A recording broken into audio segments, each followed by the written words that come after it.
Mi hijo me dio un ultimátum: o sirves a mi esposa o te largas de mi casa. Me quedé inmóvil un instante, sintiendo cómo el piso se abría bajo mis pies.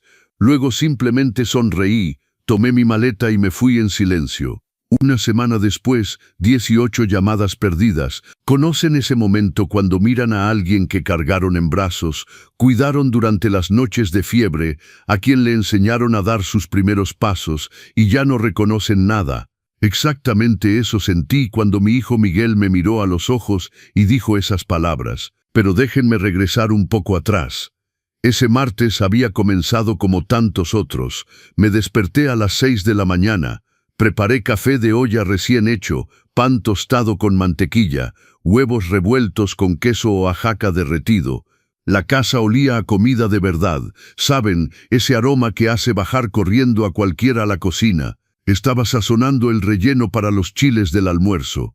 Freía cebolla en manteca, sintiendo cómo el olor se elevaba cuando escuché sus tacones golpear las baldosas del piso. Valeria entró a la cocina como quien entra a un ring de box. Vestido beige ajustado, peinado perfecto, uñas impecables. Tomó una cuchara, probó el relleno e hizo esa cara que ya conocía bien. Don Roberto, esto está desabrido, parece comida de hospital de limes.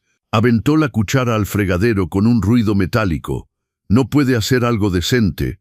Respiré profundo, conté hasta 3 mentalmente. Valeria, el relleno está sazonado como siempre lo he hecho. A Miguel siempre le ha gustado así. Precisamente don Roberto, siempre igual. ¿No ve que las cosas deben cambiar? Cruzó los brazos, mirándome de arriba abajo. Por cierto, ya que hablamos de eso, ese trapo que dejó colgado enfrente de la casa es ridículo. Los vecinos van a pensar que aquí vive gente sin clase. Sentí algo apretarse en mi pecho. Ese trapo tenía girasoles bordados. Lo había bordado punto por punto durante las noches de insomnio después de la muerte de mi Lupita. Pero me tragué la saliva. No respondí. Fue entonces cuando apareció Miguel. Mi hijo, mi único hijo, entró a la cocina con esa expresión cansada, ojeras profundas, corbata chueca. Ni siquiera me miró realmente. Solo miró a Valeria, quien puso esa voz infantil de niña consentida. Amor, ya no aguanto más, no soporto vivir así en esta tensión constante. Tu papá no respeta nuestro espacio, no respeta mis cosas, actúa como si todavía fuera dueño de todo aquí. Mi corazón empezó a latir más fuerte. Espera, ¿mi casa? Mis cosas. Miguel suspiró, se pasó la mano por la cara y dijo: Papá, tenemos que resolver esto ahora, o dejas tu terquedad, aceptas que las cosas han cambiado y empiezas a colaborar con Valeria, o tomas tus cosas y buscas otro lugar donde vivir. Ya no aguanto este ambiente. El mundo se detuvo. Miré a mi hijo buscando en ese rostro un rastro del niño que había cargado, que se despertaba gritando después de una pesadilla y solo se calmaba en mis brazos. Busqué al hombre que el día de su graduación me había abrazado llorando y había dicho: papá, todo lo que soy te lo debo. No encontré nada de eso, solo vi a un extraño, a un hombre que no conocía. Algo muy extraño sucedió dentro de mí en ese instante. No fue enojo, no fue tristeza inmediata, sino paz. Una paz helada, definitiva, como cuando finalmente entiendes una verdad que has estado evitando desde hace mucho tiempo. Apagué el fuego, limpié mis manos en el delantal con calma y sonreí. No era una sonrisa de alegría, era la sonrisa de alguien que acaba de tomar la decisión más importante de su vida. De acuerdo, Miguel. Mi voz salió firme, más firme de lo que hubiera creído. Subí las escaleras. Cada escalón parecía pesar 1 tonelada, pero mis pasos eran decididos. En mi cuarto, ese que Valeria ya había planeado convertir en vestidor, saqué la maleta de debajo de la cama. Es curioso cómo inconscientemente la había dejado ahí, como si supiera que este día llegaría. Solo guardé lo esencial: ropa, documentos, la foto de mi Lupita, el rosario de mi mamá. Dejé todo lo que no tenía lugar en una vida que empezaba de nuevo. Bajé con mi maleta. Miguel estaba parado en medio de la sala, pálido. Creo que no esperaba que me fuera de verdad. Valeria desde el sillón me observaba con una sonrisita en la comisura de los labios. Me detuve en la puerta. Miré alrededor una última vez. Cada rincón de esta casa contaba mi historia. Las baldosas de la cocina que había elegido una por una, la ventana de la sala que había mandado agrandar, el jardín que había plantado piedra por piedra los fines de semana.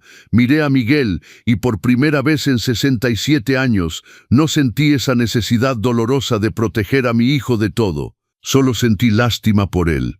Abrí la puerta y salí sin mirar atrás, sin drama, sin lágrimas, solo el ruido de mi maleta rodando sobre el pavimento. ¿Y saben qué pasó una semana después? 18 llamadas perdidas. Pero eso era solo el inicio de una historia que él nunca imaginó. Si quieren descubrir cómo un padre apartado dio vuelta a la situación y dio la lección más poderosa de su vida, suscríbanse al canal porque esta historia apenas comienza. Mientras el taxi me llevaba lejos de esa casa, empecé a recordar todo. No era nostalgia, era más bien como si toda mi vida pasara frente a mí, mostrando exactamente dónde había comenzado todo. Tenía 28 años cuando quedé viudo. Miguel apenas tenía 3 años. Todavía usaba pañal por las noches. Le decía a su mamá, «Mami estrella», porque a Lupita le encantaba ver el cielo nocturno con él. Fue un martes también. Es extraño como los peores días de mi vida llegaron todos un martes. Lupita había salido temprano para llegar al hospital donde trabajaba como enfermera. Dedicada, trabajadora honesta. Debía regresar para el almuerzo como siempre, pero el teléfono sonó antes del mediodía. Era el hospital. Un accidente de tránsito camino al trabajo. No tuvo oportunidad. Cuando llegué, ya era demasiado tarde, y descubrí algo más. Lupita tenía deudas, muchas. Me las había ocultado, tratando de salir adelante sola. De repente, yo no solo era viudo y endeudado con un niño pequeño, sin familia cerca, sin nada más que mis propias manos. ¿Saben qué hacen cuando el piso se hunde? Aprenden a construir en el aire. Conseguí trabajo en la construcción de día y hacía carpintería en casa por las noches. Empezaba a las 4 de la mañana antes de que Miguel se despertara. Fabricaba muebles por encargo, reparaba objetos, construía pequeñas estructuras. Cuando Miguel iba al kinder, tomaba trabajos extra, 3 casas por día, de lunes a sábado. Por la noche, después de acostar a mi hijo, dibujaba planos para proyectos de construcción. Mis manos se volvieron callosas, ásperas, pero nunca me detuve. Eso duró 15 años. 15 años despertándome en la oscuridad, durmiendo exhausto. 15 años ahorrando cada peso, guardándolos en una lata de galletas bajo el colchón, porque no confiaba en los bancos. 15 años diciendo no a todo. Cine, ropa nueva, un simple helado en el parque. Pero Miguel nunca le faltó nada. Uniforme limpio, útiles escolares completos, lunch en la mochila. Estudiaba en una escuela privada, porque yo hacía trabajos en la casa del director a cambio de descuento. Cuando reuní suficiente dinero para comprar un terreno, lloré solo en la cocina contando ese dinero que olía a sudor y renuncia. Era el año 2008. Ese dinero valía mucho más en esa época. Compré un terreno en las afueras de la ciudad. Nadie lo quería. «Está muy lejos, señor Roberto», decían. «Eso nunca va a tomar valor». Pero yo vi potencial, vi un futuro. Todos los fines de semana, Miguel y yo íbamos allá. Él, todavía niño, me ayudaba a cargar tabiques. Con mis habilidades en construcción, construimos nosotros mismos los cimientos. Aprendí a hacer una losa, a instalar la tubería. Mis manos ya callosas se volvieron aún más ásperas. Mi espalda me dolía tanto que algunas noches no podía dormir. Pero cada tabique era una victoria. Cada pared levantada era una promesa. Mi hijo tendría un hogar. Me tomó 4 años terminar. 4 años sudando bajo el sol, mezclando cemento, pintando paredes. Cuando finalmente nos mudamos a esa casa en 2012, Miguel tenía 17 años. Me abrazó en la puerta y dijo: «Papá, eres el hombre más fuerte que conozco. Nunca olvidaré todo lo que has hecho por mí». Le creí. Pagué sus estudios en la Universidad de Ingeniería. Eran 8,000 pesos al mes en esa época. Tomé más trabajos. Acepté chambas de noche. Miguel se graduó en 2017. Consiguió un excelente empleo, empezó a ganar bien y yo seguí viviendo en esa casa. La casa que había construido, la casa que llevaba mi sudor en cada rincón, mi historia en cada pared. Esa casa que hoy vale casi 4 millones de pesos porque el área se valorizó exactamente como yo lo había previsto. Y es de esa casa de donde mi hijo acaba de echarme. Es curioso cómo la vida enseña las lecciones más duras, ¿verdad? Pero él todavía ignoraba algo que había guardado en silencio todos estos años. Esta casa tenía un secreto que pronto lo cambiaría todo. Valeria entró en nuestras vidas un sábado de junio. Recuerdo hasta la ropa que llevaba. Vestido floreado, tacones demasiado altos para una carne asada casual, perfume tan fuerte que se podía oler desde lejos. Miguel la había conocido en un evento de su empresa 3 meses antes. Llegó a casa esa noche con estrellas en los ojos, hablando sin parar. Papá, conocí a una mujer increíble, inteligente, hermosa, exitosa. Sonreí. Por supuesto que sonreí. Mi hijo estaba feliz. ¿Qué padre no quiere ver a su hijo enamorado? Cuando vino a cenar por primera vez, trajo un vino caro y una sonrisa aún más cara. Me besó en la puerta, me llamó suegrito con esa voz demasiado dulce. Miguel me habla tanto de usted. Debe ser un hombre maravilloso para haber criado un hijo tan excepcional. Quise creerle, lo juro, pero había algo en sus ojos, algo que no podía nombrar. Era como cuando ves un animal hermoso pero percibes que está calculando cada movimiento, estudiando, planeando. Durante la cena elogió todo, la comida, la casa, la decoración. Pero sus ojos recorrían las habitaciones como alguien que hace inventario. Noté cómo tocaba el sillón café de la sala, el trinchador antiguo, las cortinas que había elegido con cuidado. ¡Qué casa tan encantadora, suegrito! Tiene un aire bien vintage. ¿Vintage? Esa palabra me molestó, no sé por qué. Tal vez porque no lo había dicho con cariño, lo había dicho como alguien que identifica algo pasado de moda. Miguel no notó nada, flotaba enamorado, ciego. 6 meses después vino con la noticia. Papá, me voy a casar, Valeria es la mujer de mi vida. Mi corazón se apretó, pero me tragué la saliva y abracé a mi hijo. Si eres feliz, yo soy feliz. La boda fue en marzo de 2021. Grande, lujosa, llena de gente que no conocía. Valeria quería todo perfecto. Banquete a 800 pesos por persona. Decoración con flores importadas. Grupo en vivo. Miguel vino a verme apenado. Papá, sé que es mucho dinero, pero no lo dejé terminar. ¿Cuánto necesitas? Tragó saliva. 68,000 pesos. Logré reunir 40,000, pero falta el resto. Fui al banco al día siguiente. Saqué 28,000 pesos de mis ahorros, el dinero que guardaba para emergencias, para mi vejez, para los días de lluvia. Se lo di a Miguel. Quiero verte feliz. Eso es lo único que importa. Me abrazó llorando. Papá, te lo voy a pagar, te lo prometo. Nunca lo hizo. Pero era para su felicidad, ¿no? En la boda Valeria estaba radiante, vestido de encaje francés, velo de perlas, maquillaje impecable. Brillaba. Yo, en mi traje sencillo azul marino, me senté en la segunda fila y limpié discretamente algunas lágrimas de emoción. Lloré porque mi niño estaba creciendo, porque lo había logrado. Solo contra todo, había criado a un hombre bueno, educado, graduado, o al menos eso creía. Los primeros meses fueron tranquilos, vivían conmigo.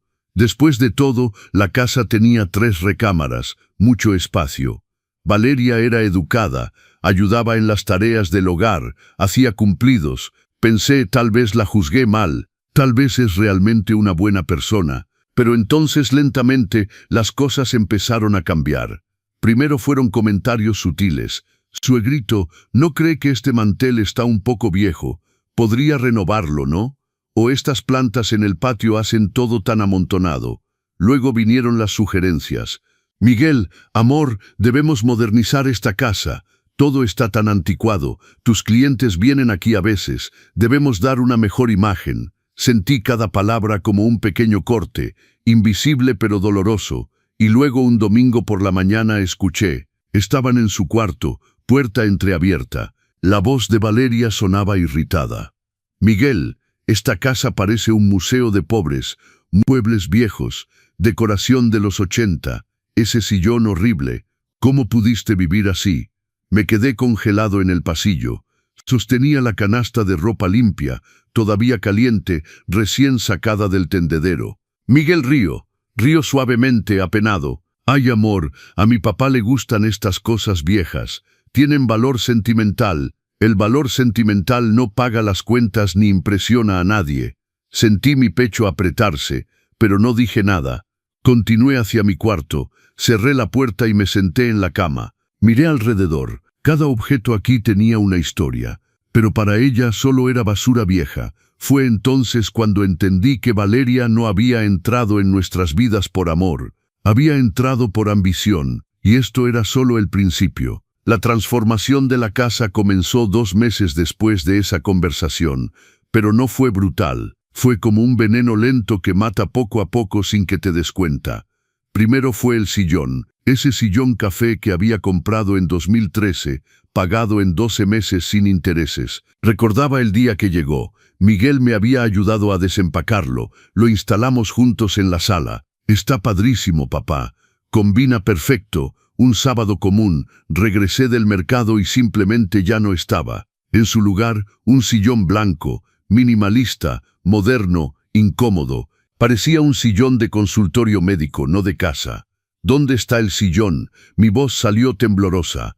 Valeria estaba en su celular, uña roja deslizándose por la pantalla. Ni siquiera levantó la vista. Lo donamos, suegrito. Estaba muy viejo. Este es mejor, más limpio. La casa necesita respirar. Respirar como si la casa estuviera asfixiándose. Como si yo estuviera asfixiando la casa. Miguel entró cargando bolsas del súper. ¿Te gusta, papá? Valeria lo eligió. Es moderno. No. Quería gritar. Quería decir que ese sillón tenía una historia, que me sentaba ahí cada noche a ver las novelas, que era el lugar donde Miguel ponía su cabeza en mis piernas cuando le dolía la cabeza. Pero solo asentí. Está bonito. Mentira. Estaba frío. La semana siguiente fue mi taller de carpintería. Había transformado el cuarto más pequeño de la casa en un pequeño taller. Mis herramientas, repisas organizadas con madera, proyectos a medio terminar. Era mi refugio, el lugar donde todavía me sentía productivo, útil. Regresé de una consulta médica y la puerta estaba cerrada con llave. Me pareció extraño. Toqué. Valeria abrió con una sonrisa. ¡Ay, suegrito! Olvidé avisarle. Vamos a transformar este cuarto en vestidor. Ya contraté al carpintero. Los trabajos empiezan la próxima semana. Mi corazón se aceleró. Pero mis cosas... Ya guardé todo en la bodega del edificio de Miguel. Todo está allá. No se preocupe. Bodega. Mis recuerdos, mi trabajo, mi identidad en una bodega. Valeria, ese era mi espacio. Suspiró como alguien que pierde la paciencia con un niño terco. Roberto, usted ya ni siquiera trabaja tanto la madera. Y necesitamos ese cuarto. No hay suficiente espacio para nuestra ropa. Nuestra ropa. En mi casa. Fui a quejarme con Miguel al final del día. Estaba cansado en su laptop, frente fruncido. Papá, es solo un cuarto. Puedes trabajar en el garaje si quieres. Miguel, era mi espacio, mi único rinconcito. Cerró su computadora con un suspiro pesado. Papá, por favor, Valeria solo está tratando de hacer la casa más organizada. No hagas una guerra de esto. Es solo un cuarto. Nunca volví a trabajar la madera. Luego fueron las plantas. Mi jardín había cultivado cada una con la paciencia de los años. Los rosales que planté cuando Miguel tenía 10 años, los lirios que venían de esquejes de mi vecino, don Ernesto, la hierbabuena que crecía fuerte en el jardín de enfrente. Regresé del tianguis y todas habían sido arrancadas. En su lugar, piedras blancas decorativas y suculentas en macetas geométricas. Está más limpio ahora, suegrito. Menos maleza, más diseño. Maleza, llamó a mis plantas maleza, pero lo peor todavía faltaba. La guitarra de Lupita desapareció. Estaba guardada en el armario de la sala en su estuche original. Era lo único que quedaba de ella. No tocaba, pero a veces abría el estuche solo para oler la madera vieja, tocar las cuerdas, recordarla cantando los domingos en familia. Valeria, ¿dónde está la guitarra? Ay, esa la doné a un proyecto social. Estaba ahí sin usarse. Alguien le va a sacar mejor provecho. Sentí que mis piernas flaqueaban. No tenías derecho. Roberto, eran cachivaches viejos ocupando espacio. La casa está mucho más ligera ahora. Ligera, como si el peso fuera malo, como si el recuerdo fuera una carga. Las fotos viejas de la pared también fueron quitadas. Todo está en una USB, suegrito. Es más práctico. Práctico, invisible, borrado. Me estaban borrando de mi propia casa, lentamente, sistemáticamente, y mi hijo no veía nada. O peor, veía pero elegía ignorar. Por las noches, acostado en mi cama, miraba el techo y ya no reconocía nada a mi alrededor. Todo era diferente. Blanco, frío, impersonal. Era un extraño en la casa que había construido con mis propias manos. Y lo peor es que esto era solo el principio. Porque pronto, muy pronto, Valeria iba a exigir más que mis objetos. Iba a querer mi dignidad. El cambio fue tan gradual que apenas noté cuando dejé de ser el dueño de la casa para convertirme en el empleado. Comenzó con pequeñas peticiones, casi inocentes. Suegrito, ya que va a lavar sus platos, lave también estas tazas. Voy tarde al salón. Roberto, arrégleme esta repisa. Ya tiene las herramientas afuera de todos modos. Puede cortar el pasto. Estoy en plena reunión en línea. Lo hacía. Por supuesto que lo hacía. Siempre fui de ayudar, de estar disponible, pero las peticiones crecieron, se multiplicaron, se transformaron en exigencias. Un día bajé a tomar café y encontré un papel en el refrigerador, una lista escrita con la letra cuidadosa de Valeria, pegada con un imán decorativo. Tareas de Roberto: 7:00 am café listo, 10:00 am jardín cuidado, 12 p.m. baño limpio, 12 p.m. comida en la mesa, 6 p.m. reparaciones en la casa, 8 p.m. cena lista, 10:00 am cocina recogida. Me quedé mirando ese papel. Leía y releía como si las palabras fueran a cambiar de significado, pero no cambiaban. Miguel entró bostezando, tomó un café, vio mi expresión. ¿Qué pasa, papá? Señalé la lista. Mi voz salió apagada. Se encogió de hombros. Valeria solo está tratando de organizar mejor la rutina de la casa. Está bien, ¿no? Todo más estructurado. Miguel, esto es una lista de tareas.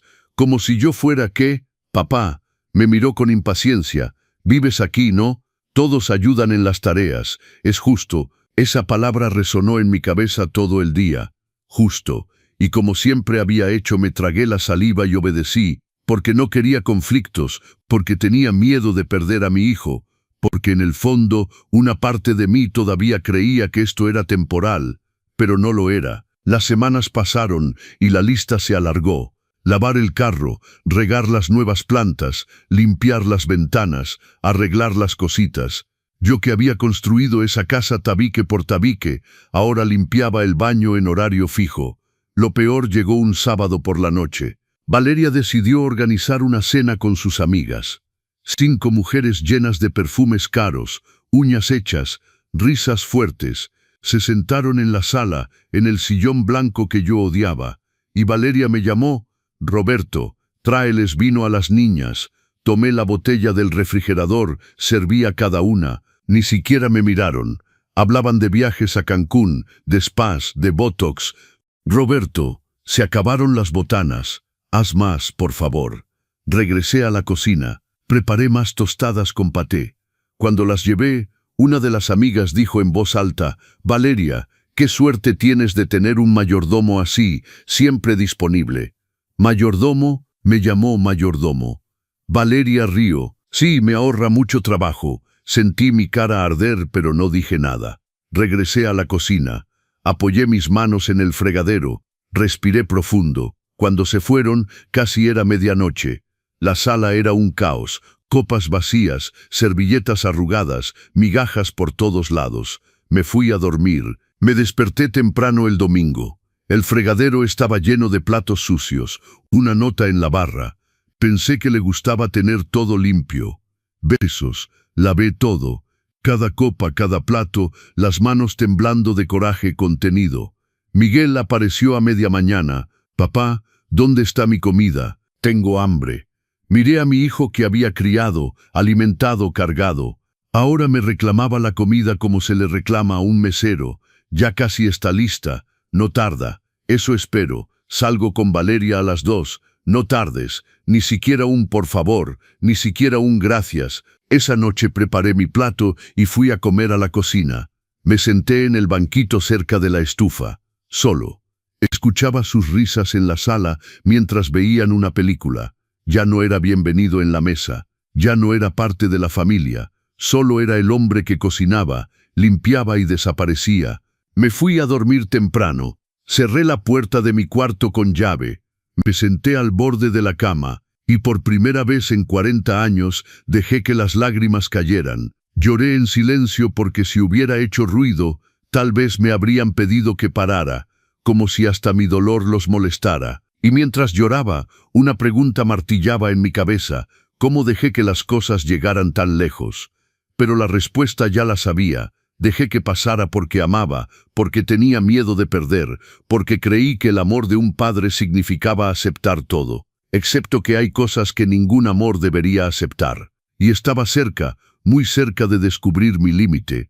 Fue un miércoles por la tarde cuando mi vida cambió para siempre, o mejor dicho, cuando finalmente entendí lo que estaba pasando realmente. Había ido al súper a comprar cosas para la cena. Valeria había pedido salmón fresco. Debe ser impecable, Roberto. Es importante para la carrera de Miguel. Va a venir su jefe. Regresé más temprano de lo esperado. El súper estaba vacío, poca fila. Entré a la casa y escuché voces en su cuarto. La puerta estaba entreabierta, no cerrada. Iba a pasar de largo. Pero una frase me congeló en el pasillo. Miguel, tu papá tiene que salir de esta casa rápido. La voz de Valeria sonaba irritada, impaciente. Ya no aguanto verlo pasearse por aquí como si fuera dueño de algo. Mi corazón empezó a latir más fuerte. Me quedé paralizado, sosteniendo las bolsas del súper. Valeria, sé que es difícil, pero no tiene a dónde ir. La voz de mi hijo sonaba cansada, resignada. Ese es su problema, Miguel. Nosotros nos matamos trabajando, pagamos las cuentas y él está aquí de mantenido. ¿No lo ves? Vive a nuestras costillas. Sentí que el piso desaparecía. A sus costillas, en mi casa, con el dinero que había ahorrado, el sudor que había derramado. Y hay otra cosa. La voz de Valeria se volvió baja, calculadora. Investigué.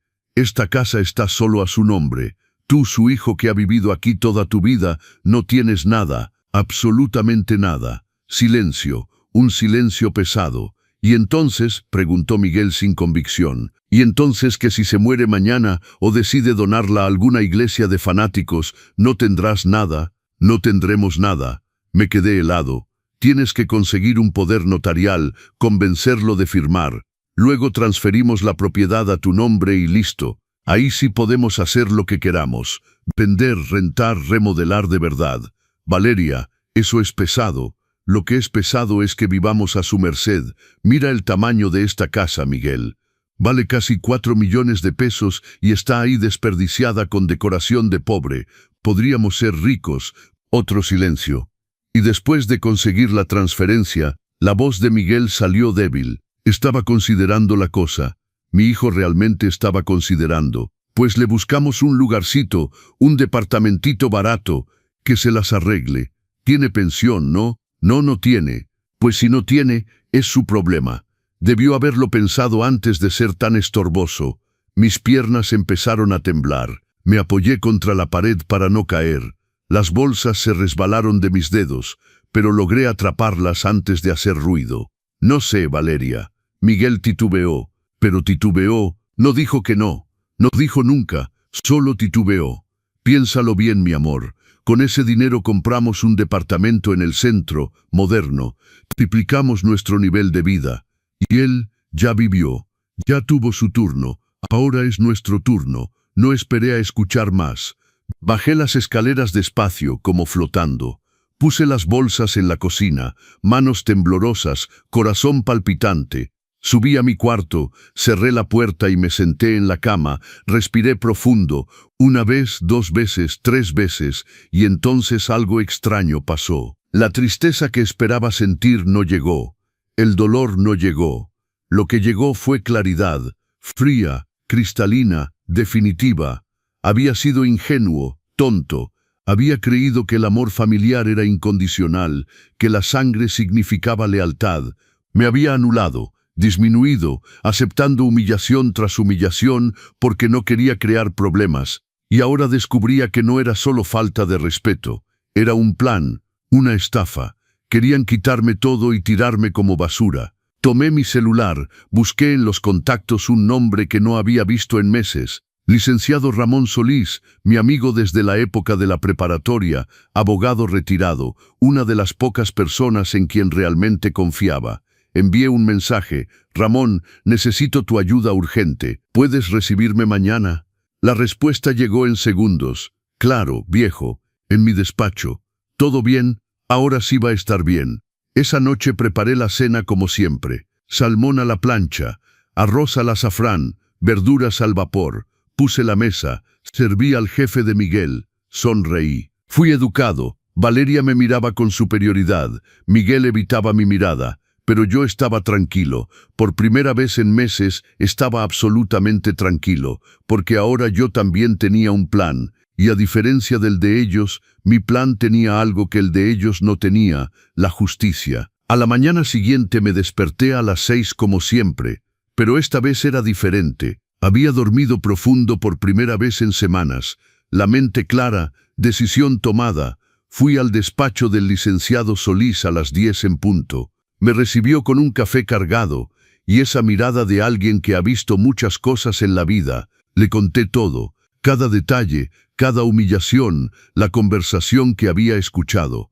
Ramón se quedó en silencio unos segundos, luego suspiró profundo. Roberto, voy a ser directo. Ellos no tienen ningún derecho legal sobre tu casa.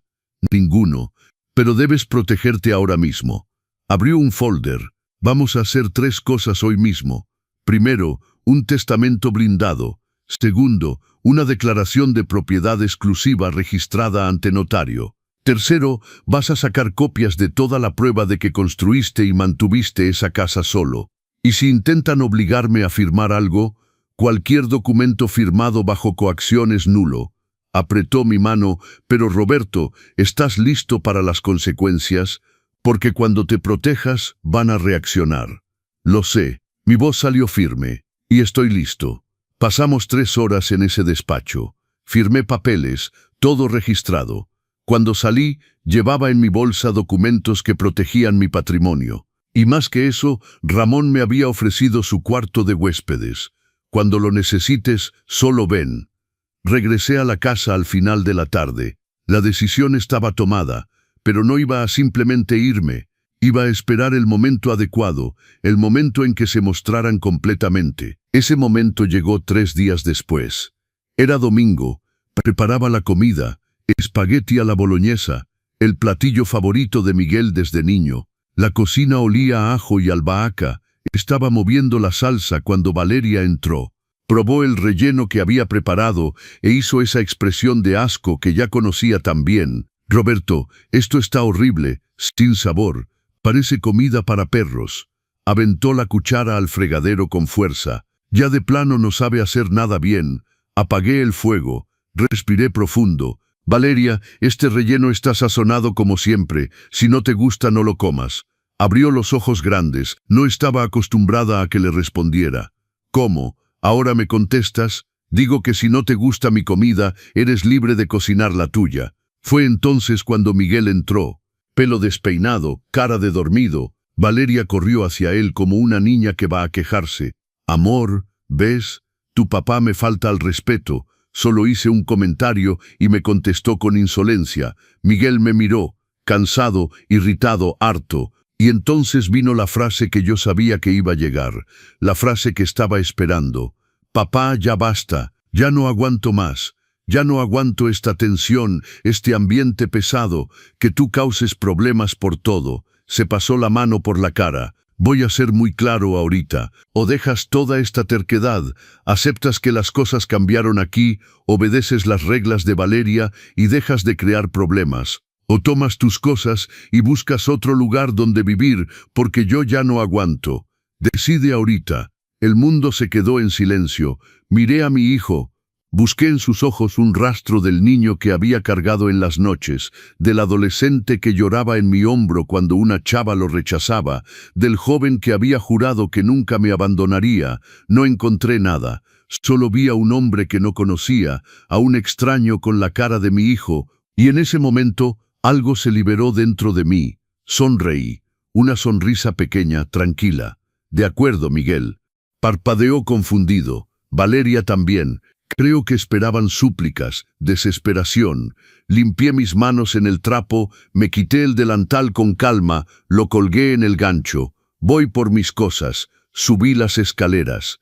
Cada escalón era una liberación. Saqué la maleta de debajo de la cama, la misma que había preparado días antes, sabiendo que este momento llegaría. Ropa, documentos, la foto de Lupita, el rosario de mi mamá. Lo que más importaba cabía en una maleta. Bajé. Miguel estaba en medio de la sala, pálido. Creo que finalmente se dio cuenta de lo que había hecho. Valeria en el sillón trataba de disimular una sonrisa. Me detuve en la puerta. Miré alrededor una última vez. Cada tabique, cada pared, cada rincón tenía mi historia, mi sudor, mi vida, pero ya no tenía mi futuro. Miré a Miguel. Cuida bien la casa. La vas a necesitar. Frunció el ceño sin entender. Abrí la puerta y salí. El sol de la tarde me pegaba en la cara. La calle estaba tranquila. Caminé hasta la esquina cargando mi maleta. No miré atrás ni una sola vez. Llamé a Ramón. Ya voy para allá. Te espero con el café listo. Y mientras el taxi me llevaba, sentí algo que no había sentido en mucho tiempo. Paz, porque a veces perder todo es la única forma de recuperar tu dignidad. Los primeros 2 días hubo un silencio absoluto. Ninguna llamada, ningún mensaje, nada. Estaba en casa de Ramón, en un cuarto sencillo pero cómodo, con olor a tabaco y luz natural entrando por la ventana. No hizo preguntas invasivas, solo apretó mi hombro y dijo, «Quédate el tiempo que necesites». La segunda noche, tomando un tequila en la terraza, Ramón comentó, «¿Sabes lo que va a pasar ahora, verdad? ¿Qué? Cuando se asiente el polvo, se van a dar cuenta. ¿Darse cuenta de qué? De todo lo que hacías, todo lo que eras, todo lo que sostenías sin que lo notaran». Tenía razón. Al tercer día mi teléfono sonó por primera vez. Era Miguel. Dejé que fuera al buzón. No dejó mensaje, pero yo sabía lo que estaba pasando allá, porque conocía esa casa, conocía cada detalle, cada necesidad, cada gasto, y él lo estaba descubriendo de la manera más dura. Ramón tenía un amigo que vivía en la misma calle que la casa. Don Ernesto, curioso como todo vecino de barrio, me llamó al cuarto día. «Roberto, compadre, ¿qué desmadre se está armando en tu casa? Valeria pasó aquí a pedirme que le enseñara a usar el sistema del calentador». «¿El calentador, Roberto?» La morra ni eso sabe. Casi me río, casi. Y otra cosa, vi a Miguel salir temprano a comprar pan. Regresó con puro bolillo duro porque no sabe escoger. La casa es un tiradero, compadre. Ayer mismo vi basura acumulada en la banqueta porque se les olvidó el día de la recolección. Cada información era una confirmación. Se estaba ahogando. Al quinto día, las llamadas aumentaron.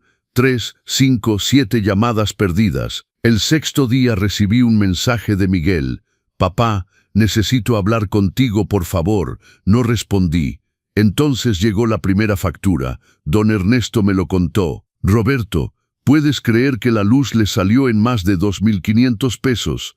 Escuché a Valeria gritarle a Miguel en el garaje. Ella pensaba que la cuenta sería máximo de 600, 500 pesos para ser exactos. Yo siempre había pagado esa cuenta cada mes puntualmente. Él ni siquiera sabía que yo pagaba.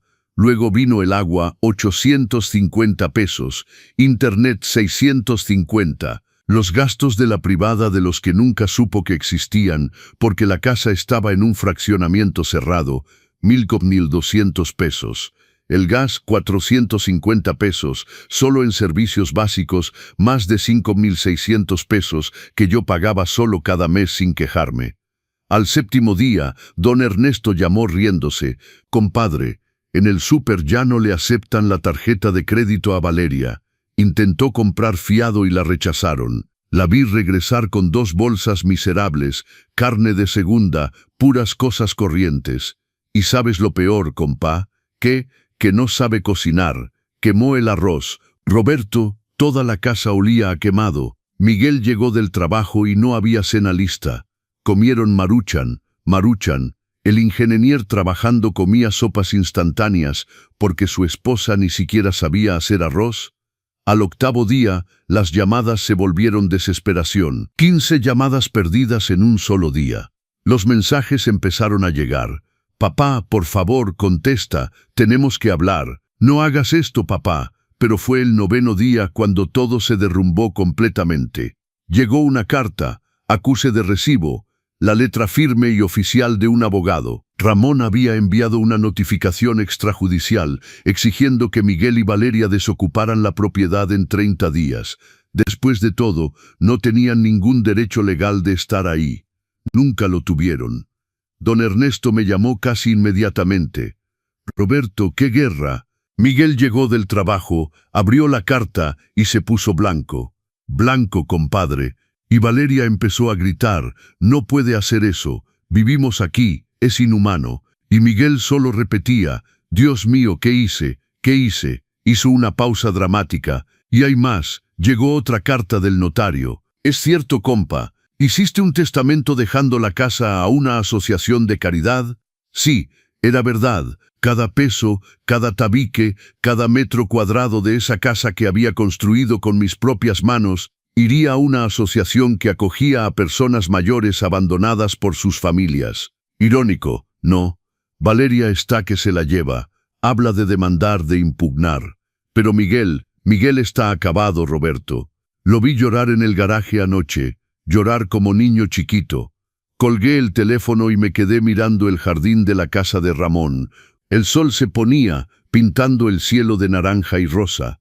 Ramón se sentó a mi lado. «¿Cómo te sientes?». Pensé mucho antes de responder. Vacío, pero aliviado. «Va a venir a buscarte, lo sabes, ¿verdad?». «Lo sé. ¿Y qué vas a hacer?».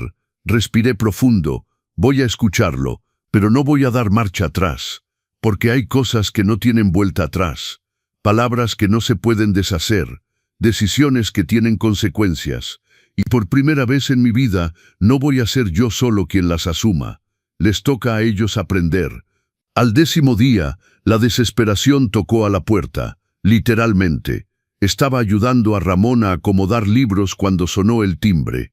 Fue a contestar y regresó con expresión seria. «Es Miguel. Quiere hablarte». Mi corazón se aceleró, pero mi voz salió firme.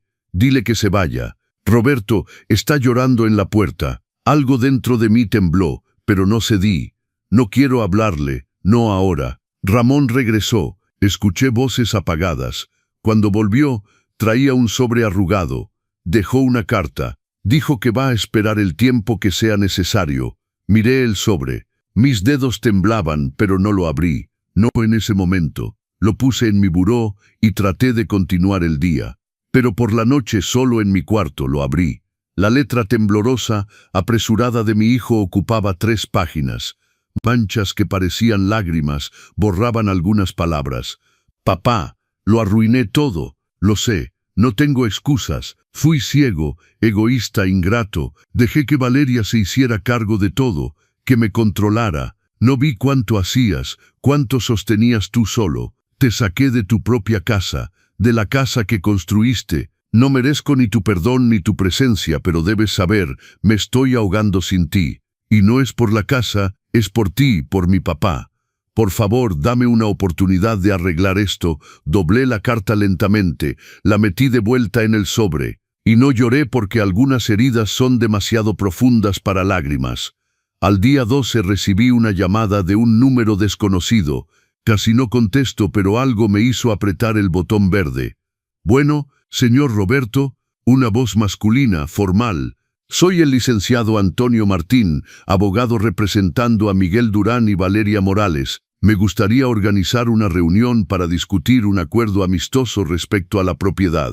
Colgué, bloqueé el número. Valeria había llegado lejos, había contratado un abogado, pero no entendía una cosa. Yo tenía la ley de mi lado, y más importante aún, tenía la verdad. Ramón confirmó al día siguiente: no tienen ninguna base, Roberto. La propiedad está a tu nombre desde siempre. Tú la construiste, la pagaste, la mantuviste. Ellos son ocupantes sin derecho legal. La notificación es válida. Si no salen en 30 días, procedemos con el desalojo.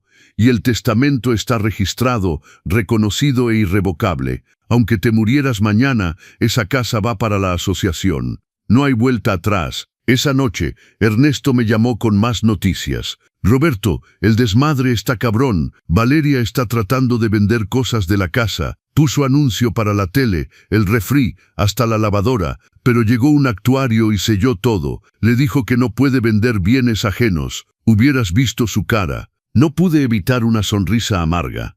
¿Y Miguel? ¡Ay, compa! Miguel está destruido. Está faltando al trabajo. Escuché al vecino de al lado decir que lo vieron regresar a media tarde con cara de que lo corrieron o le llamaron la atención. Valeria lo culpa de todo. Anoche escuché gritos hasta las 2 de la mañana. Al día 15, el teléfono sonó 18 veces. 18 llamadas de Miguel en un solo día, cada una más desesperada que la anterior. Los mensajes también llegaban sin parar. Papá, por el amor de Dios. Papá, solo escúchame una vez. Me merezco todo esto, pero por favor, dame una oportunidad.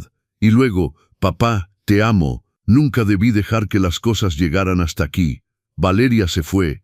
Regresó con sus papás. Estoy solo aquí, ¿entiendes? Solo como tú lo estuviste. Ese último mensaje me golpeó en el pecho porque era verdad. Había estado solo, completamente solo, abandonado por el hijo que había criado, humillado en mi propia casa, y ahora le tocaba a él sentir. Al día 18, Ramón vino a hablarme seriamente. Roberto, tienes que decidir. O le hablas, o sigo con el procedimiento de desalojo. Los 30 días están casi cumplidos. Tiene que desocupar la propiedad. Y si le hablo, eso depende de ti. Pero escucha, Roberto, puedes perdonar, puedes hasta reconstruir la relación, pero nunca, nunca des marcha atrás en tus decisiones de proteger tu patrimonio. ¿Entiendes? Eso no es negociable. Me quedé en silencio mucho tiempo. Finalmente tomé mi teléfono. Escribí un mensaje corto. Mañana 3 p.m., café de la Plaza Central, solo. La respuesta llegó en segundos. Ahí estaré. Gracias, papá. Gracias. Ramón me miró con preocupación. ¿Estás seguro? No.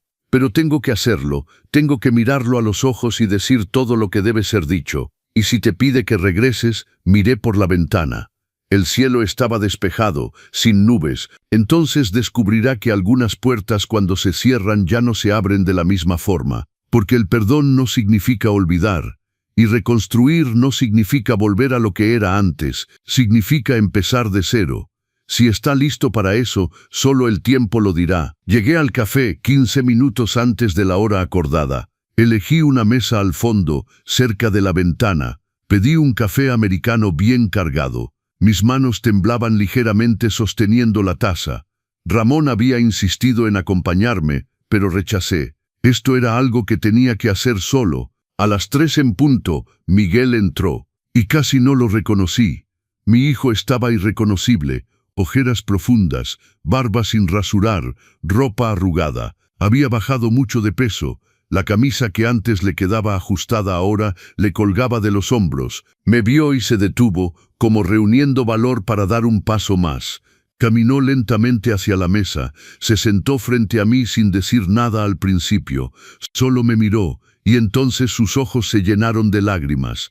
Papá, su voz salió quebrada. No respondí inmediatamente, solo lo observé. Este hombre destruido frente a mí era el mismo que 3 semanas antes me había dado un ultimátum en mi propia cocina. Pediste hablar, entonces habla. Mi voz salió más fría de lo que pensaba. Tragó saliva, se limpió las lágrimas con el dorso de la mano. Ni siquiera sé por dónde empezar. Perdón es poco. Perdón no paga lo que hice, lo que dejé que pasara. No, no paga realmente. Papá, fui un ciego, un idiota completo. Valeria me manipuló, me convenció de que tú eras el problema, de que estorbabas nuestra vida, y le creí. Le creí porque era conveniente, porque era más fácil culparte a ti que ver quién era ella realmente. ¿Y quién era ella, Miguel? Cerró los ojos. Una estafadora, una interesada. Nunca me amó. Amó la idea de lo que yo podía darle. Estatus, comodidad, dinero. Y principalmente esa casa. La casa que tú construiste solo mientras yo era niño. La casa que vale una fortuna hoy. Ella quería todo. Y yo iba a dejarla tomar. Sentí algo apretarse en mi pecho, pero mantuve la expresión neutral. ¿Y qué cambió? Todo cambió cuando te fuiste. Miró sus propias manos. El primer día pensé que sería un alivio, sin conflictos, sin tensión. Valeria celebró, dijo que por fin éramos libres, hizo una pausa, la voz ahogada. Pero el segundo día me desperté y no había café listo. Suena tonto, ¿verdad? Pero tú siempre hacías café, siempre. Desde que tengo memoria, y de repente no había. Luego me di cuenta de que el refri estaba vacío. Tú siempre hacías el súper, ni siquiera sabía a cuál ibas. Continúa, las facturas empezaron a llegar. Papá, no tenía ni idea de cuánto cuesta mantener esa casa. Luz, agua, internet, gas, los gastos de la privada que ni siquiera sabía que existían. Tú pagabas todo, todo. Y yo nunca te pregunté si necesitabas ayuda. Lágrimas caían libremente por su cara. Ahora la casa es un caos. Valeria ni siquiera sabía cómo usar el calentador. Quemaba la comida, dejaba los trastes acumulados. Discutíamos todos los días. Y luego llegó esa carta. Me miró con desesperación. La notificación. Y ahí sí me di cuenta de verdad. Esta casa no era mi casa. Nunca lo fue. Siempre fue tuya, solamente tuya. Y yo te había sacado, te había echado de la casa que construiste con tus propias manos. Y el testamento. Mi voz era firme, pero mi corazón latía fuerte. El testamento me destruyó, sollozó. Preferiste dejar todo a desconocidos antes que a mí. Y tenías razón, 1000 veces razón. Yo no merecía nada, nada. Miguel cubrió su cara con las manos, sus hombros temblaban. Valeria se volvió loca. Trató de convencerme de demandarte, de impugnar el testamento, de acusarte de senil. Cuando me negué, cuando le dije que tú tenías toda la razón, me llamó débil, idiota. Dijo que había tirado la oportunidad más grande de nuestras vidas. Y se fue, simplemente hizo sus maletas y se fue. Y tú, yo me quedé solo en esa casa enorme y vacía, llena de tus recuerdos, y entendí todo. Y cada rincón de esa casa gritaba tu nombre, tu sacrificio, tu historia, y yo te había tirado como si no valieras nada. Extendió la mano sobre la mesa, pero no me tocó. Papá, lo perdí todo. Perdí a mi esposa, perdí mi casa, estoy a punto de perder mi trabajo. Pero nada de eso importa, nada, porque te perdí a ti, y eso es lo único que realmente duele. Me quedé en silencio, dejé que esas palabras resonaran entre nosotros. No quiero tu casa, papá. No quiero tu dinero, solo quiero a mi papá. Quiero poder tomar un café contigo los domingos. Quiero poder llamarte cuando tenga un mal día. Quiero arreglar esto. Aunque me tome años, aunque nunca me perdones completamente, solo dame una oportunidad de intentarlo. Miré a mi hijo, a mi único hijo, al niño que había cargado en mis brazos, al que había protegido de todo, al que había amado más que a mi propia vida, y entonces dije la verdad. Miguel, no voy a mentir diciendo que todo está bien porque no lo está. Mi voz salió firme pero sin enojo. No me perdiste por accidente. Me apartaste, me humillaste, me convertiste en empleado doméstico en la casa que construí. Y peor, escuchaste a tu esposa planear robarme, quitarme todo. Y dudaste, no dijiste que no en el momento, dudaste. Bajó la cabeza, avergonzado, pero respiré profundo. Eres mi hijo, y no dejo de ser padre, aunque tú hayas dejado de ser hijo. Así que te voy a decir lo que va a pasar ahora. Miguel me miró con un hilo de esperanza en los ojos. La casa se queda a mi nombre. El testamento se mantiene válido. Vas a desocupar esa casa en los próximos 15 días. Esto no es negociable. Tragó el golpe. Pero si quieres, podemos reconstruir nuestra relación desde cero. sin casa, sin dinero, sin intereses, solo padre e hijo. Si realmente lo quieres, acepto darte esa oportunidad. Una sola oportunidad. Lo quiero, papá, lo juro. Entonces demuéstralo, con tiempo, con acciones, con respeto. Y tal vez, solo tal vez, podamos recuperar algo de lo que se destruyó. Se levantó, vino hacia mí y se arrodilló al lado de mi silla. Me abrazó como no lo había hecho en años. Y lloró como un niño perdido. Y yo, por primera vez en semanas, dejé que algunas lágrimas cayeran también. Pero no di marcha atrás, ni un milímetro. 6 meses pasaron desde ese día en el café. Y muchas cosas cambiaron. Yo cambié. Renté un departamento pequeño en un barrio tranquilo. 2 recámaras, balcón con sol por la tarde. Renta de 6.500 pesos que entraba en mi presupuesto. Sencillo, pero mío, completamente mío. Volví a trabajar la madera, no por necesidad, sino por placer. Abrí un pequeño taller de carpintería artesanal, haciendo piezas a la medida, repisas, muebles pequeños personalizados. El dinero era poco, pero la satisfacción era inmensa. 3 veces por semana hacía voluntariado en la asociación que iba a recibir la casa. Hogar para abuelos abandonados, se llamaba. El nombre era irónico pero real. Ahí conocí historias parecidas a la mía. Padres rechazados, abuelos olvidados, vidas enteras borradas por familias ingratas. Pero también conocí nuevos comienzos, hombres fuertes que se levantaron, que recuperaron su dignidad, que aprendieron que la edad no es sinónimo de desechable. Me hice amigos, amigos de verdad. Salíamos a comer, al cine, a pescar un fin de semana. Yo, a mis 67 años, vivía cosas que nunca había vivido. Era feliz, no de esa felicidad ruidosa, sino de la felicidad tranquila de alguien que finalmente se encontró a sí mismo. Miguel cambió, desocupó la casa en el plazo que le di. Rentó un departamento pequeño, mucho más pequeño de lo que estaba acostumbrado. Pagaba 9.800 pesos de renta y el presupuesto se apretaba a fin de mes. Los ahorros que había juntado se los había comido todos en las remodelaciones que Valeria hizo. Muebles caros, decoración inútil, desperdicio tras desperdicio. Empezaba de cero financieramente, pero lo estaba intentando, de verdad lo estaba intentando. Todos los sábados me visitaba. Traía pan dulce del panadero, tomábamos café juntos en mi balcón, hablábamos del trabajo, de la vida, de los errores que había cometido. Empezó terapia, reconoció que había sido manipulado, pero también que había elegido ser ciego. Papá, te vi sufrir, lo vi, pero fingí no ver porque era más fácil mantener la paz con Valeria que defenderte.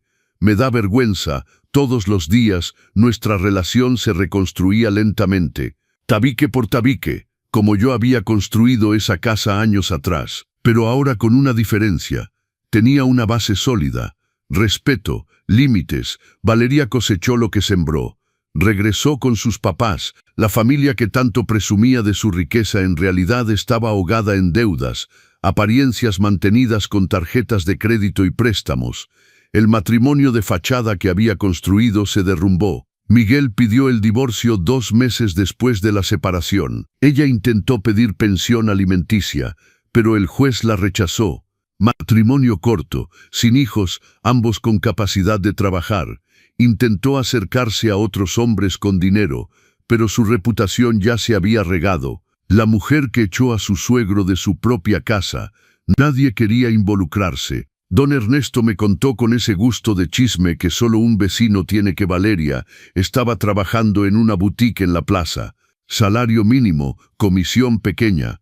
Los tacones altos ahora le dolían al final del turno. La casa que tanto había codiciado se estaba preparando para convertirse en el nuevo hogar de la asociación. Se habían iniciado remodelaciones para transformar los cuartos en habitaciones colectivas acogedoras. Donde había habido ambición y conflicto, ahora habría cuidado y nuevos comienzos.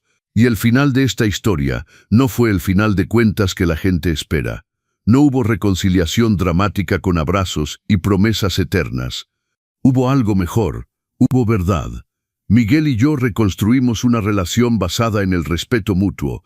No volvió a vivir conmigo. Yo no volví a ser el padre que se anula por su hijo. Somos dos adultos que se aman pero con límites sanos. Me llama durante la semana solo para saber cómo estoy. Pasaron 6 meses antes de que pudiera volver a decir te quiero, pero cuando lo dije era real.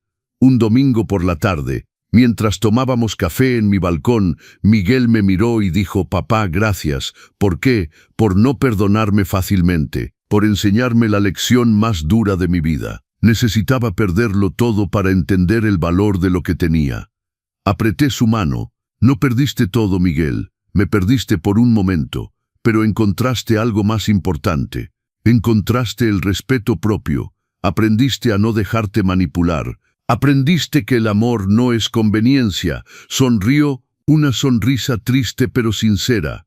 Y entendí. La justicia no estaba en la venganza, estaba en la transformación. El otoño llegó trayendo hojas doradas y una brisa fresca que anunciaba cambios. Estaba en el balcón de mi departamento trabajando en una mesita de madera cuando sonó el teléfono. Era Pedro, coordinador de la asociación. «Señor Roberto, tiene que venir hoy. Tengo una sorpresa». Llegué al final de la tarde. La casa, mi antigua casa, estaba irreconocible de una buena manera. Las paredes habían sido pintadas de colores suaves, amarillo claro en la sala, verde agua en los cuartos. Donde antes estaba mi habitación, ahora había una biblioteca comunitaria con sillones cómodos. La cocina agrandada tenía una mesa enorme donde todos comerían juntos. En el jardín donde Valeria había arrancado mis plantas ahora crecía un huerto, jitomates, lechuga, cilantro, cuidados por las manos mismas de los ancianos que vivían ahí. «Señor Roberto, venga a conocer a los residentes». Había 7 personas. El más joven tenía 62 años, el mayor 81, cada uno con su historia de abandono, de ingratitud, de familia que había dado la espalda. Don Bernardo, de 76 años, me abrazó con lágrimas en los ojos. «Usted me salvó la vida, literalmente. Iba a vivir en la calle cuando este lugar me acogió. Sentí un nudo en la garganta. Esta casa también me salvó la vida a mí. Ahora salva otras». Pedro me llevó hasta la entrada. Una placa de bronce estaba siendo instalada. «Casa Roberto. Reconstruyendo dignidades desde 2025. Es usted una inspiración, señor Roberto. Transformó el dolor en propósito». Regresé a mi casa, el corazón lleno. Esa noche, Miguel vino a cenar. Había hecho arroz con pollo, receta de mi mamá. Sencillo, sabroso, con amor. Mientras comíamos, comentó: «Pasé por la casa ayer. Vi a los residentes en la terraza riendo, platicando. Me quedé viéndolos un rato. ¿Y qué sentiste?». Se quedó en silencio, pensativo. «Al principio sentí un apretón. Era mi casa de la infancia, ¿sabes? Donde crecí. Pero después sentí orgullo de ti, de lo que hiciste. Transformar esa casa que fue escenario de tanto dolor en un lugar de nuevos comienzos». Apreté su mano sobre la mesa. «¿Sabes qué aprendí en todos estos meses? Que le enseñamos a la gente cómo tratarnos. Te enseñé sin querer que era aceptable faltarme al respeto, porque lo aceptaba, porque tenía miedo de perderte. Pero cuando te perdí de todos modos, entendí que el miedo no protege a nadie, solo aprisiona». Miguel apretó mi mano, y yo aprendí que el privilegio ciega. Tenía tantas cosas garantizadas. Tu presencia, tu cuidado, esa casa. Creía que eran derechos. No eran derechos, eran regalos. Y lo tiré todo. Pero estamos aquí ahora, diferentes pero aquí. Esa noche, después de que Miguel se fue, me senté en el balcón con un tequila. El cielo estaba estrellado, despejado. La ciudad dormía tranquila.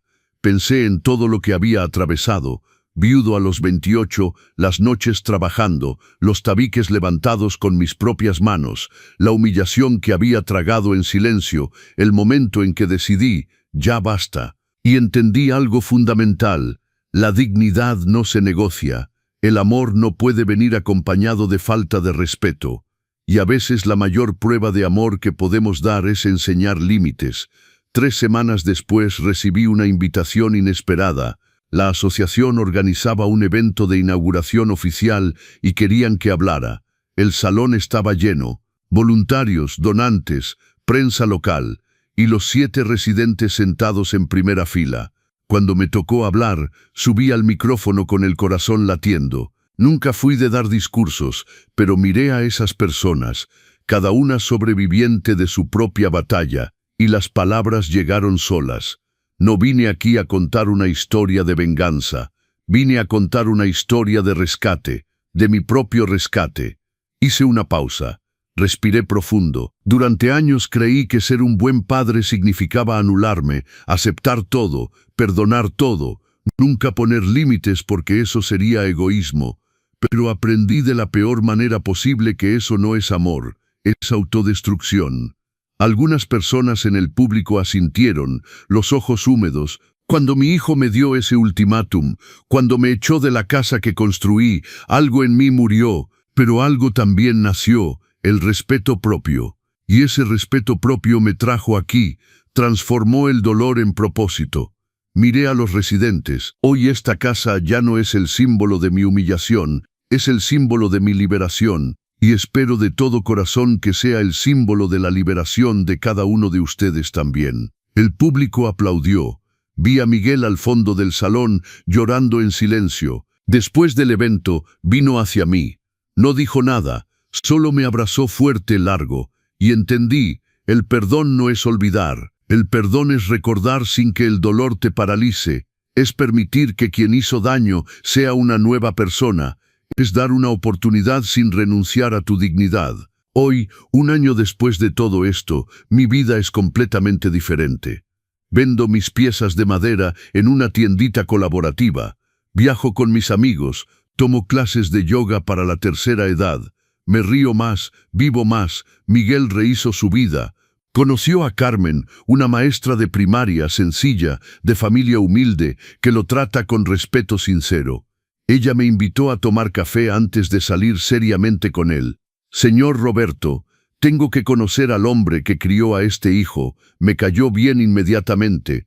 Y yo a ella, a veces los domingos almorzamos juntos, yo, Miguel y Carmen. Hablamos, reímos, recordamos hasta los malos momentos porque nos enseñaron. De Valeria supe por terceros que está comprometida con un empresario de otra ciudad. Espero sinceramente que haya aprendido algo, pero ya no es mi problema. Y la gran lección de todo esto, aprendí que la dignidad no tiene precio, que el amor sin respeto no es amor, es dependencia, que a veces para salvar una relación tienes que estar dispuesto a perderla.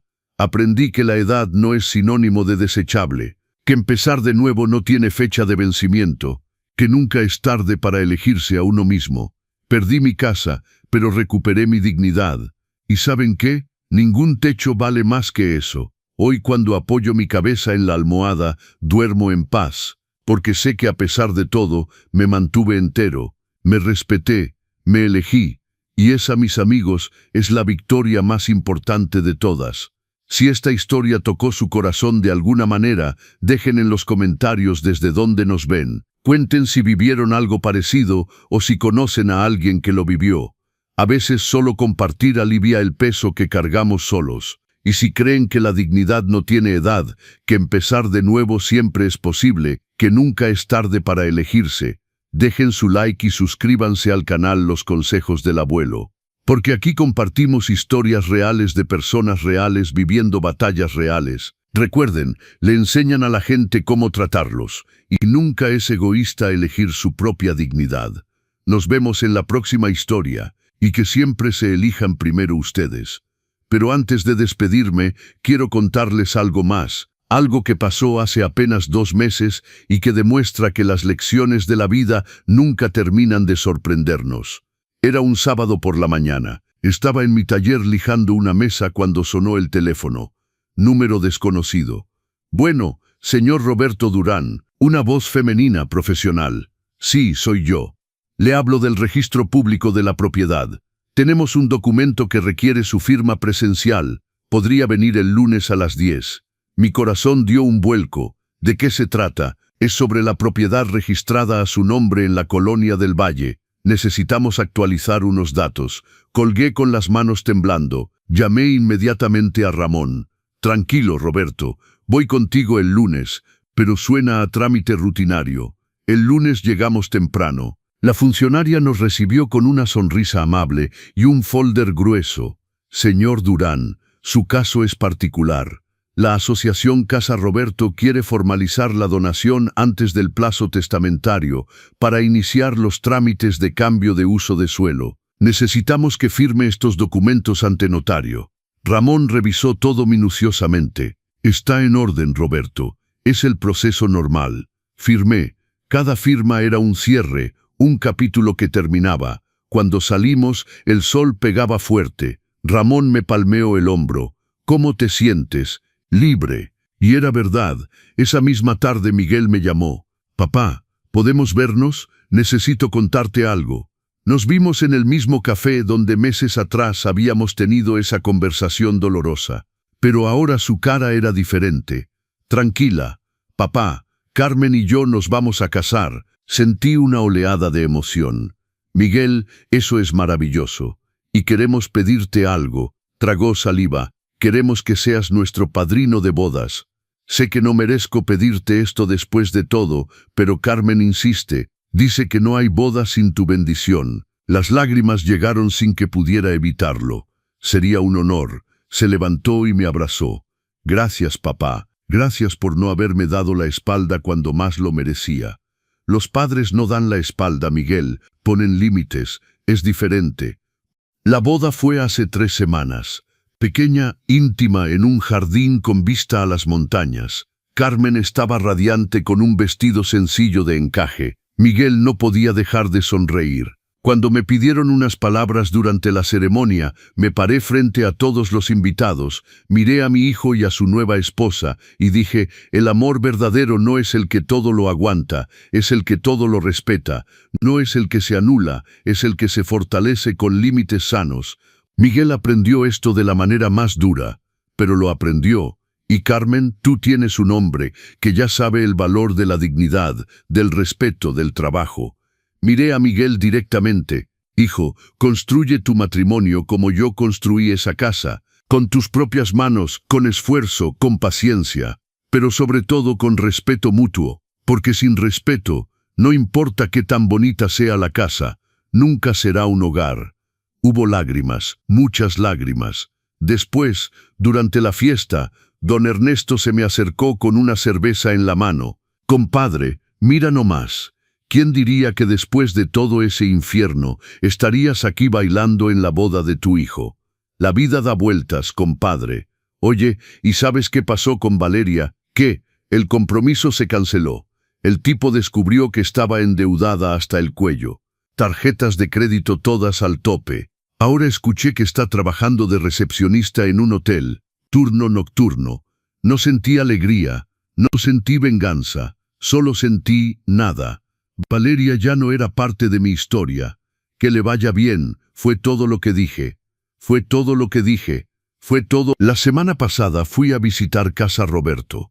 Los residentes me recibieron como familia. Don Bernardo estaba en el jardín cosechando jitomates, doña Lucía en la biblioteca, leyéndole a los más jóvenes, don Arturo en la cocina preparando pozole para todos.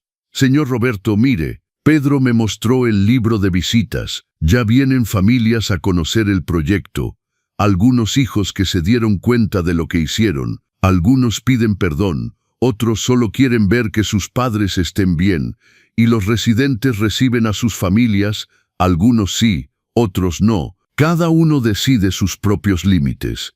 Eso es lo hermoso, aquí aprenden que pueden decir no. Esa noche, sentado en mi balcón con mi café, pensé en todo el camino recorrido.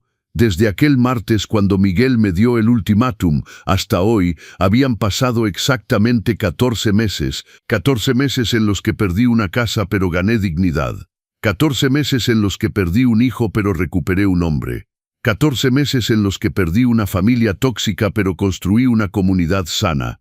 Mi celular vibró, un mensaje de Miguel. Papá, Carmen y yo estamos viendo departamentos. Encontramos uno que nos gusta. 3 recámaras, cerca de tu casa. ¿Quieres venir a verlo con nosotros mañana? Queremos que el abuelo esté cerca cuando llegue el bebé. Leí el mensaje 3 veces. ¿Bebé? Llamé inmediatamente. ¿Miguel? ¿Bebé? Su risa llenó la línea. Carmen está embarazada. Papá, vas a ser abuelo. El mundo se detuvo, pero esta vez de felicidad. Miguel, no sé qué decir. Di que vendrás mañana a ver el depa. Ahí estaré.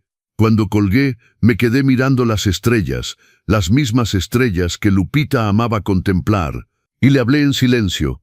Amor, nuestro nieto viene en camino.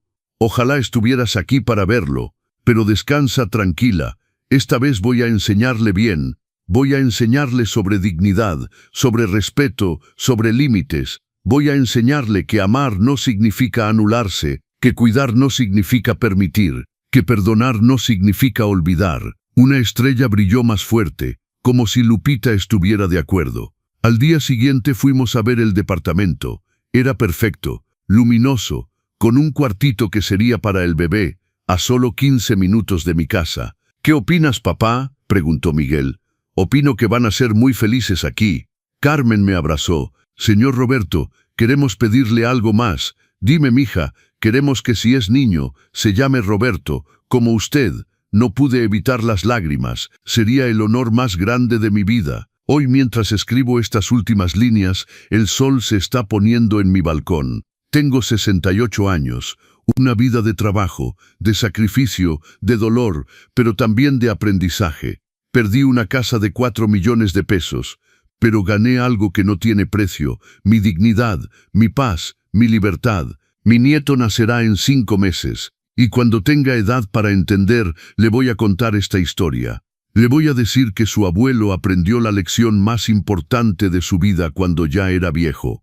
Le voy a enseñar que nunca, nunca es tarde para elegirse a uno mismo, que el amor sin respeto es veneno, que la familia se construye con acciones, no con sangre, que perdonar es posible, pero olvidar no es necesario, y que la dignidad, esa dignidad por la que luché, es lo único que nadie puede quitarte si tú no lo permites. Si llegaste hasta aquí, gracias por escuchar la historia de este viejo terco que aprendió a decir ya basta. Recuerda, eres valioso, mereces respeto, y nunca, nunca es egoísta elegir tu propia dignidad. Pero la vida, como siempre, tenía una última lección que enseñarme. Fue un jueves por la tarde, 3 meses después de saber que sería abuelo.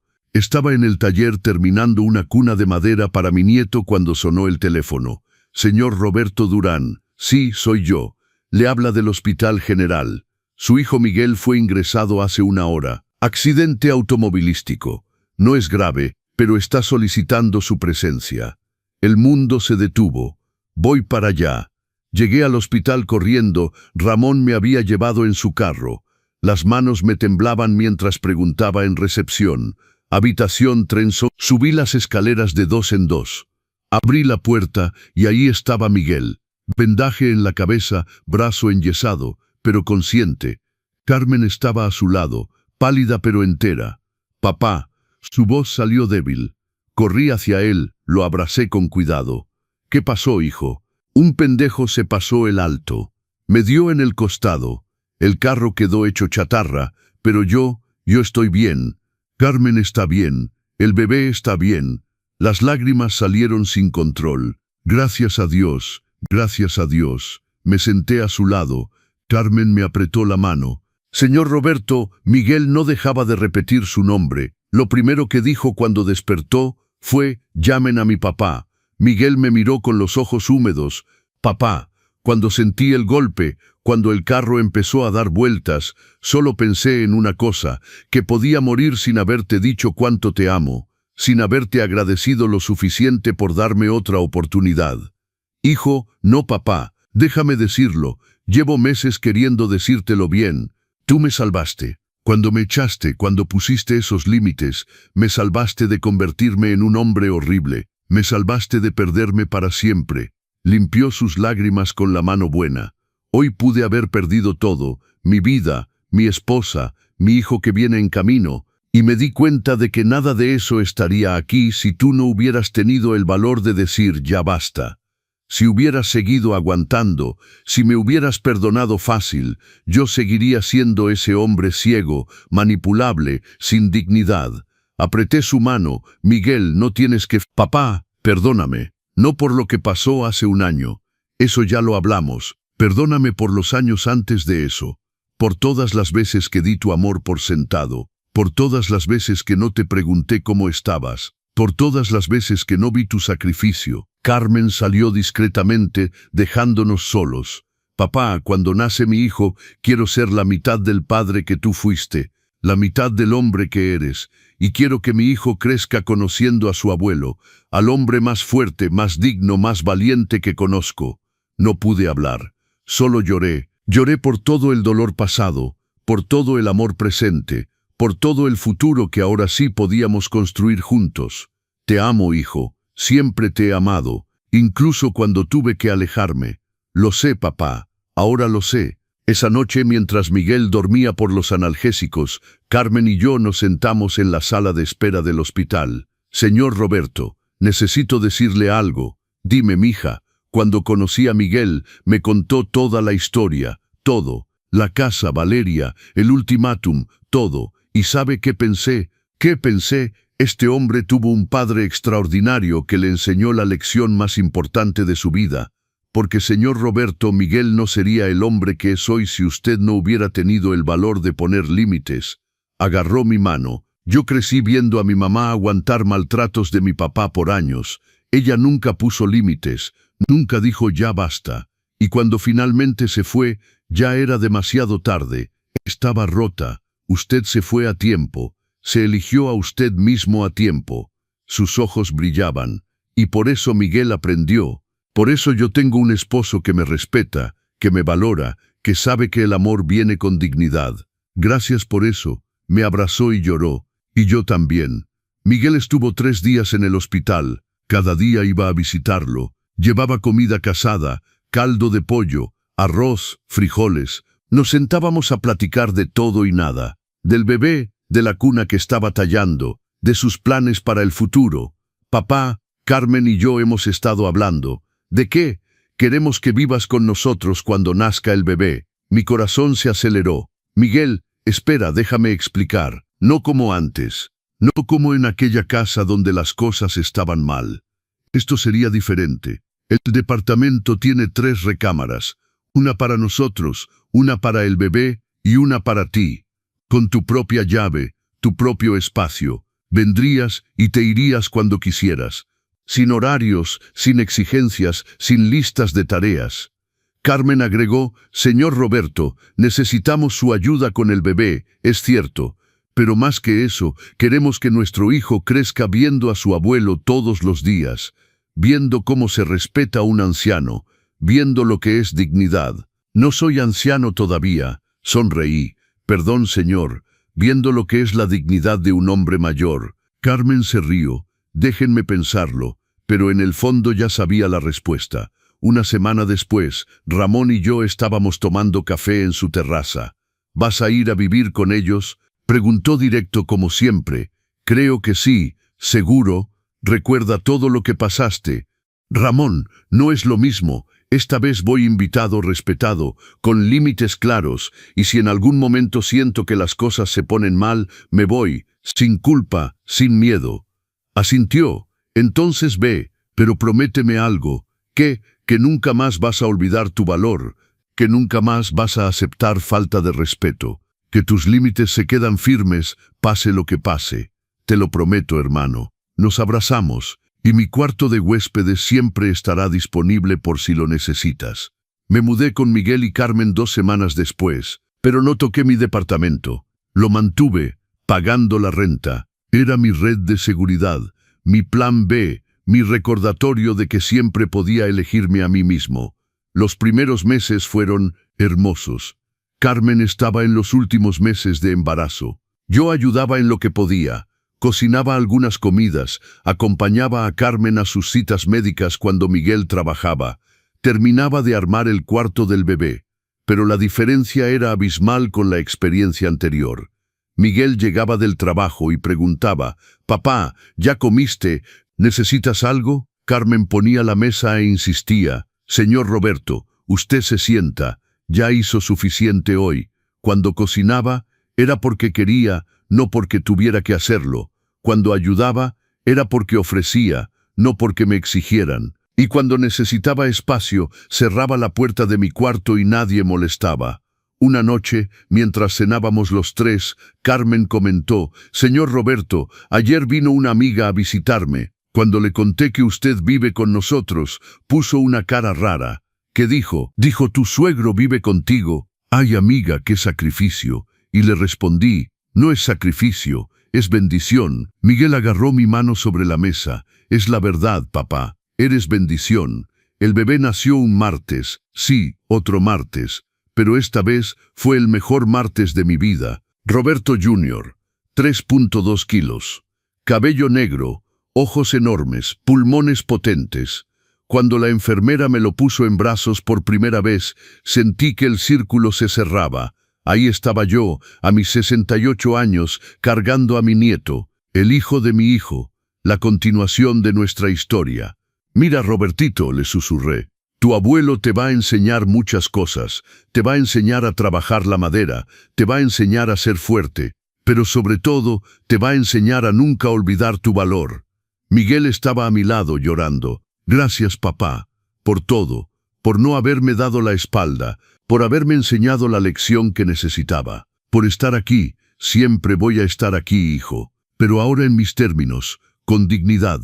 Los primeros meses con Robertito fueron intensos, noches sin dormir, pañales, biberones, pero yo ayudaba feliz porque era mi decisión. Carmen amamantaba a las 2 a.m. y yo le llevaba té de manzanilla. Miguel se despertaba a las 4 para el cambio de pañal y yo lo acompañaba con café. Éramos un equipo, una familia de verdad.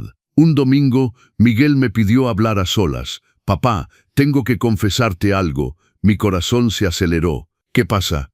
El otro día vinieron unos amigos a conocer a Robertito, y uno comentó: «Qué suerte que tu papá viva contigo para que te ayude gratis, te ahorras la nana». Y casi lo saco de mi casa a patadas. Miguel se veía enojado. Le dije: «Mi papá no es la nana, mi papá es mi papá, y está aquí porque nosotros le pedimos el honor de compartir su vida con nosotros, no porque lo necesitemos como empleado». Sentí un nudo en la garganta. «Y quiero que sepas, papá, que si algún día sientes que no te estamos respetando, si sientes que las cosas se parecen aunque sea un poquito a como fueron con Valeria, me lo digas, y lo arreglamos. O te vas sin culpa, porque prefiero perderte dignamente que tenerte sin respeto». Lo abracé fuerte. «Gracias, hijo, eso es todo lo que necesitaba escuchar». Han pasado 6 meses desde que nació Robertito, y hoy, mientras escribo estas líneas finales, lo tengo dormido en mis brazos. Miro a este niño y pienso en todo el camino recorrido, desde aquel martes cuando Miguel me dio el ultimátum, hasta este martes donde meso a su hijo. Perdí una casa, gané una familia, perdí una relación tóxica, gané una relación sana, perdí el miedo, gané dignidad. Y ahora tengo un nieto que va a crecer viendo a su abuelo respetado, valorado, amado correctamente. La semana pasada, Casa Roberto cumplió su primer aniversario. Fui a la celebración con Miguel, Carmen y Robertito. Los residentes están felices. Algunos reconectaron con sus familias, otros decidieron no hacerlo, pero todos están ahí por elección propia, viviendo con dignidad.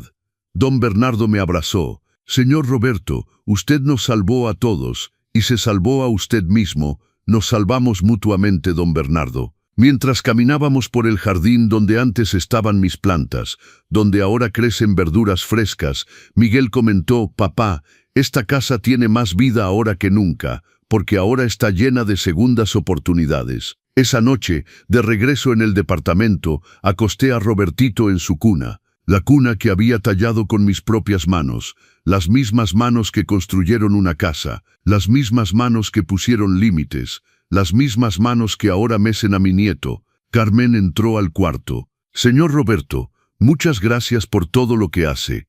«No es nada, mija, sí es. Y quiero que sepa algo. Miguel y yo hicimos un testamento. Tan jóvenes. Cuando nace un hijo, hay que pensar en estas cosas. Y en el testamento usted es el tutor de Robertito si algo nos pasa, porque no hay nadie mejor para criarlo que el hombre que crió a Miguel y tuvo el valor de corregirlo cuando fue necesario. No pude evitar las lágrimas, sería el mayor honor de mi vida. Hoy tengo 69 años, Vivo en un departamento que no es mío legalmente, pero donde soy respetado. Ayudo a criar a mi nieto, no como obligación, sino como privilegio. Sigo vendiendo mis muebles, sigo haciendo voluntariado, sigo viviendo. ¿Me arrepiento de haber perdido la casa de 4 millones de pesos? No, ni un segundo, porque esa casa, ahora Casa Roberto, está salvando vidas. Está dando segundas oportunidades. Está siendo lo que siempre debió ser, un hogar lleno de amor y dignidad.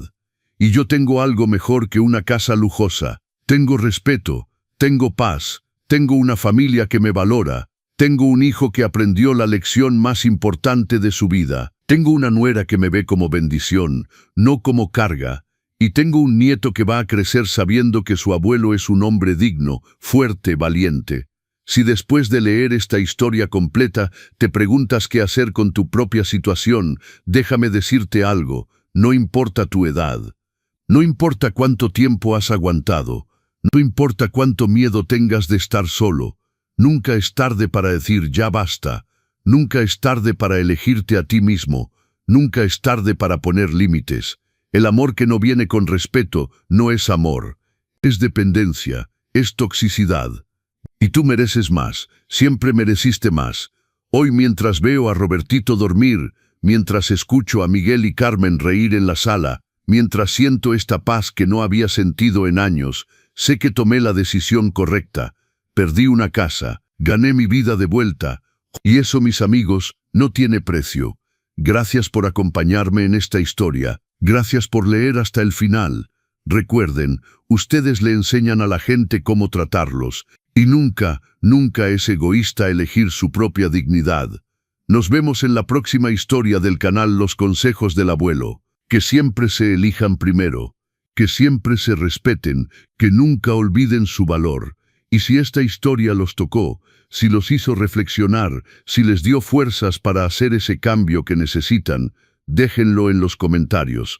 Compartan desde donde nos ven, cuenten su historia, porque juntos somos más fuertes. Dale like, suscríbete al canal, activa la campanita para no perderte ninguna historia, porque aquí, en Los Consejos del Abuelo, compartimos historias reales de personas reales que tuvieron el valor de elegirse a sí mismas. Y recuerda siempre, la dignidad no tiene edad, el respeto no se negocia, y nunca, nunca es tarde para empezar de nuevo.